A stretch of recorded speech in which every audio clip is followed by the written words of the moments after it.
Uh, Probably, and maybe more, because we are going to invest in the UK. Have you been able to assure the British government that you'll be investing much of the money we pay you for your oil in British industry? Sure, because I think that our country in the next 10 years will be what you are today. In the next 25 years, according to other people, I'm not saying that, will be among the 5 most prosperous countries of the world. When you become something like that, you start to act accordingly.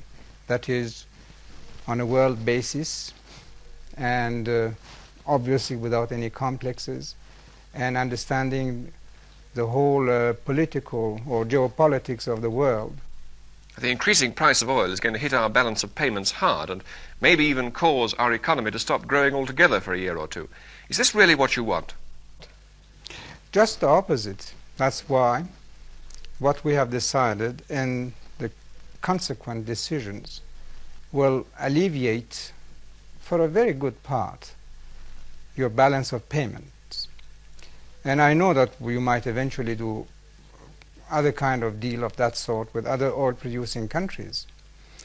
But don't forget that in 3 years' time, you will be a big oil producer yourselves.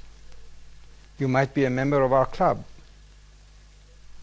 So the picture is not as bad as it seems to be. Maybe for 1 year, 2 years, you will have some difficulties. First of all, I'm sure that you will overcome it. I'm sure that you will get out of the present difficult situation. You British have this quality of rallying around the flag, the country, when really it starts to be a little dangerous. I'm sure that you will do it. But may I put it this way? Many people watching you tonight, watching you talking to us now, many people in Britain, some of them cold, some of them quite poor, will be asking themselves what it is that you and certainly some of your Arab counterparts, sheikhs and rulers and governments, have against them. Does it in any way serve your interests to make a British economy suffer? Why against? First of all, it's not British economy. If you want to say anything, it should be the world economy. And this is not against, we're just defending our chips. Because for such a long time we have just been, exploited, I can say that. And why don't you say that when the price of wheat was augmented by 300%, they had something against us? We had to buy it, or soybean, or steel products, or petrochemical products, which in some cases have augmented by 30 times. So did you have anything against us when you augmented those prices?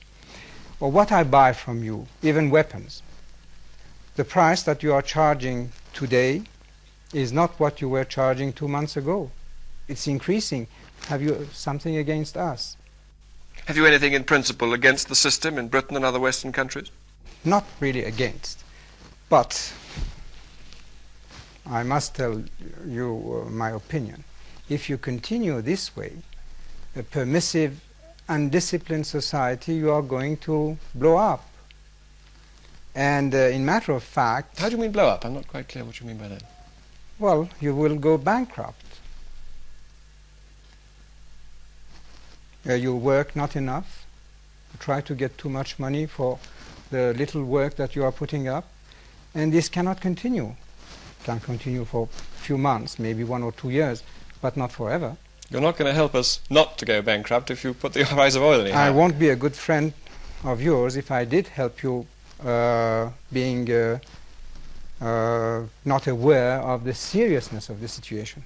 Do you then see oil as in some way a weapon that can correct us and our system? Not really. But I was trying to defend my own interests. But I think at the same time it is serving this cause to maybe have the effect of a shock on you, and to realize and wipe your eyes and see that, well, to face the future you will have to change your ways. How particularly would you like us to change? Discipline, more work. Do you see any conflict between the social and economic demands of your people? About 50% of them can't read or write yet. And the amount you spend on weapons?